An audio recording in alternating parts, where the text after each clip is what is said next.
Tile roofs have been known to be one of the more challenging roof types to work on when installing solar mounting systems. Tile roofs vary in so many different ways and in so many different conditions that it can be hard to find one single mount to accomplish all the needs for solar installers in various regions of the world. The Thor series includes K2 Systems' tried and true hooks, the Flat Tile Hook and Tile Hook 3S. Now K2 Systems is adding the Flat Tile Hook X, the Universal Standard Hook 9-inch base, and the Universal Standard Hook +2 5.5-inch base.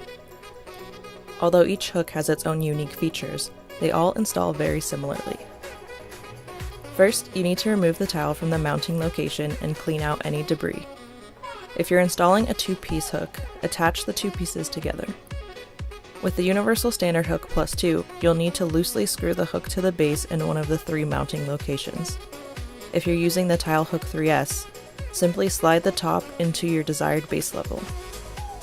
Locate the rafter and using the hook as a guide, mark your drill points and place the hook so it clears the tile drip edge. Using a 7/32 drill bit, drill pilot holes in the marked drill points. Fill the pilot holes with compatible roofing sealant. With a 13mm socket, install the provided lag screws.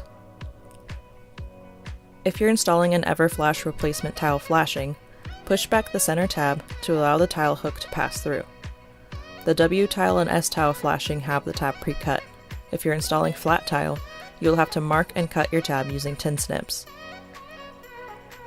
Using roofing bars, prop up the interlocking tiles to allow installation of the replacement tile flashing. Slide the flashing into place, then lower the surrounding tiles to allow the flashing to sit properly. You also have the option to nail the flashing in place using the nail hole provided at the top of the flashing. If you're putting the original tile back in, mark the location of the tile hook on the tile. Create a safe tile cutting station with proper safety precautions and equipment. Notch the tile with a tile grinder or a tuck point diamond blade. Be sure the tile is cut enough so that weather guards sit in their original position.